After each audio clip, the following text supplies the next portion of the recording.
company put me near the end of my life after they forced me to work in a blizzard. I work part-time for this promo company that sends people to different stores and events to hand out samples. The pay isn't great, but it helps cover bills, so I stuck with it. The company, though, is insanely strict about attendance. If you sign up for a shift, you have to show up no matter what. If you don't, it's your job to find someone else to cover, even if you're sick or stuck somewhere. Their contract literally says that if you end up in the hospital, you need to show a medical bill as proof. I remember thinking that sounded extreme, but I figured it wouldn't really matter. I thought, how bad could it actually get? I found out one night during a snowstorm that it could get pretty bad. I had a shift scheduled in this tiny town about an hour and a half away, only reachable by narrow back roads that wind through farmland. That morning, the weather forecast warned of a heavy blizzard and said travel could be dangerous by evening. I texted my manager and asked if they were planning to cancel, but she said the client still wanted it to happen and told me to drive carefully. I even called the store, hoping they'd cancel on their end, but they said they'd still be open and needed someone there. So I packed my supplies, layered up, and started driving. Halfway there, the snow started falling, and within minutes it turned from light flurries into thick white sheets that covered everything. My windshield wipers could barely keep up, and the wind kept pushing my car sideways on the open road. I thought about turning back, but I didn't want to lose the job or get flagged as unreliable. When I finally reached the store, mine was one of only a few cars in the parking lot. Inside, it was silent, almost empty. I set up my table, handed out maybe 5 samples in 3 hours, and just kept watching the snow build up outside. I remember thinking no one should be driving in that kind of weather. When my shift finally ended, it was dark and the storm was worse. The roads were pure ice. I drove 20 miles an hour, holding the wheel so tight my hands hurt. I was halfway home when my headlights hit a curve,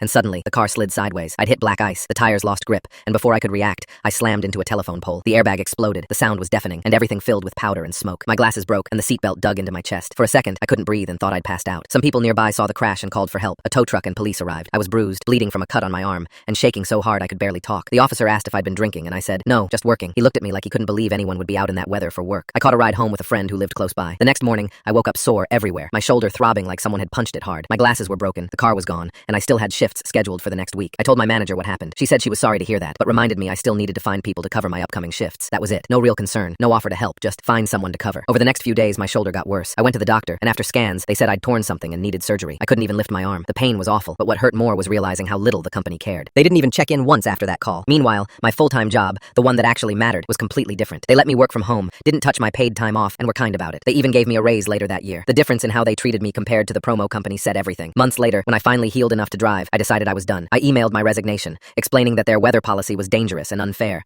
and that workers should have a say when travel isn't safe. My manager didn't comment on that part. She just replied, okay, I'll take you off the list. I figured that was the end of it, but apparently it wasn't. Even after quitting, I kept getting their mass emails asking for shift coverage or advertising new clients. Sometimes they'd mention another manager quitting due to stress. I even emailed them multiple times asking to remove me, but they never did. Almost 2 years later, I got a random text from a new manager asking if I was free that weekend to work an event. I actually laughed out loud. I texted back that I quit years ago and had even moved out of state. She apologized and said she'd update the system, but I still get their emails now and then. Looking back, that whole mess taught me more than any job ever could. I learned that if a company doesn't care about your safety, they don't deserve your effort. That night in the snow could have ended a lot worse. I could have been seriously hurt or killed, all because they refused to cancel one tiny event during a blizzard. Now, every time I see one of their emails pop up, I just smile, delete it, and feel grateful that I walked away when I did.